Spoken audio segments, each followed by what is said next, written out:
বাচ্চারা প্রতিদিন ওনার বাবাকে খুঁজে কান্না করে প্রতিদিন। আমার স্বামীকে ওনারা কোথায় নিয়ে রাখছেন এখন পর্যন্ত আমার কোনো খোঁজ খবর পাইনি। এক মাস আমার ফ্যামিলিতে মরার মতো কেউ কোথায় কি অবস্থা আছে আমি জানি না।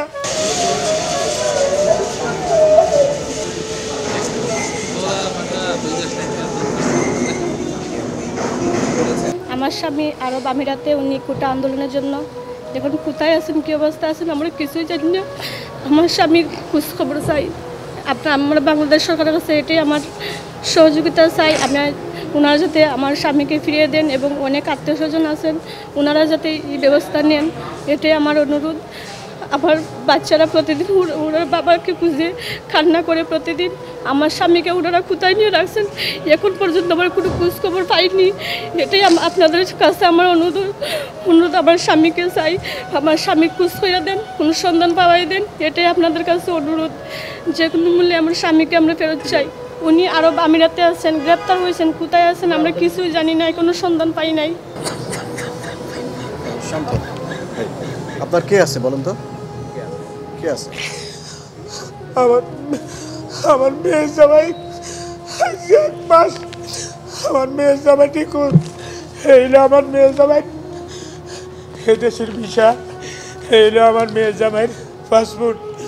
আরাইন থেকে আবুধাবির পরে আরাইন থেকে আমার মেয়ে জামাইকে বাসার থেকে ফোন করি, আমার যে মেয়ে জামাইকে নিয়ে সিআইডিরা আটক করি, আর কোনো খোঁজ খবর নাই। এদেশে আমার মেয়ে আছে, আমার 2 বছরের একটা আমার নাতিটা আছে, এরা মৃত্যুর সাথে বাচ্চা লড়তেছে।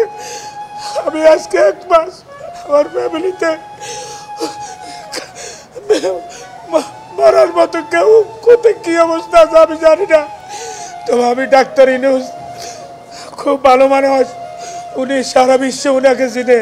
আমার মনে হয় উনার একটা টেলিফোনে আমাদের এই বাংলাদেশে ইনশাল্লাহ আল্লাহর রহমতে আমরা ওই ছেলেমেয়েকে আবার ফিরে পাবো। ভালো লোক আছে।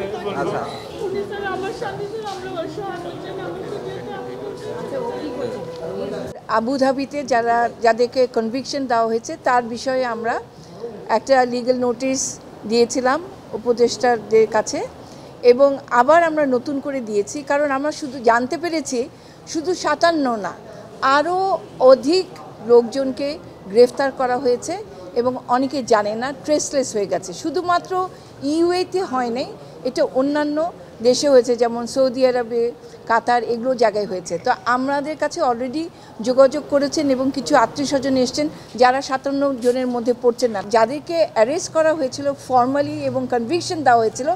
এর পিছনে আমাদের তখনকার যে ছিল দায়িত্বপ্রাপ্ত যারা দূতাবাসে ছিলেন, তারা এটাকে আরও অ্যাগ্রিভেট করেছেন, কারণ তারা এই ইউএ কর্মকর্তাদেরকে জানিয়েছেন এরা সন্ত্রাসী, এরা স্বাধীনতা বিরোধী, এদেরকে অ্যারেস্ট করলে ওনাদের কোনো আপত্তি নেই, এবং যার কারণে কোনো প্রকার আইনগত সহায়তা দেয়নি।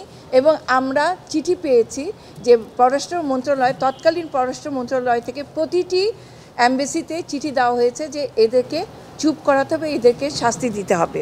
আমরা বর্তমানে ফর্মালি আবার চিঠি দিয়েছি আমাদের প্রধান উপদেষ্টা, অন্যান্য উপদেষ্টা এবং পররাষ্ট্র উপদেষ্টাকে দিয়েছি যে এ বিষয়ে আমরা চাই ওনাদের ইন্টারভেনশন। ওনারা কিভাবে এই এতগুলো লোক যারা রেমিটেন্স যোদ্ধা বলছি ইদানিংকালে, তারা কি করে এই অবস্থায় আছেন, এবং এ বিষয়ে আমরা বলেছি সর্ব ধরনের আমরা অ্যাসিস্ট্যান্স দিতে পারবো, কিন্তু আমরা একটা অন্য দেশের গিয়ে আমরা আইনজীবী হতে পারবো না। কিন্তু যে কোনো ধরনের বাংলাদেশ থেকে যে লিগ্যাল সাপোর্ট পেপার তৈরি করার ব্যাপারে সব কিছু আমরা চাই, এবং আমরা সবাইকে আমরা একসঙ্গে নিয়ে এসে রিপ্রেজেন্টেশনটা করতে চাই।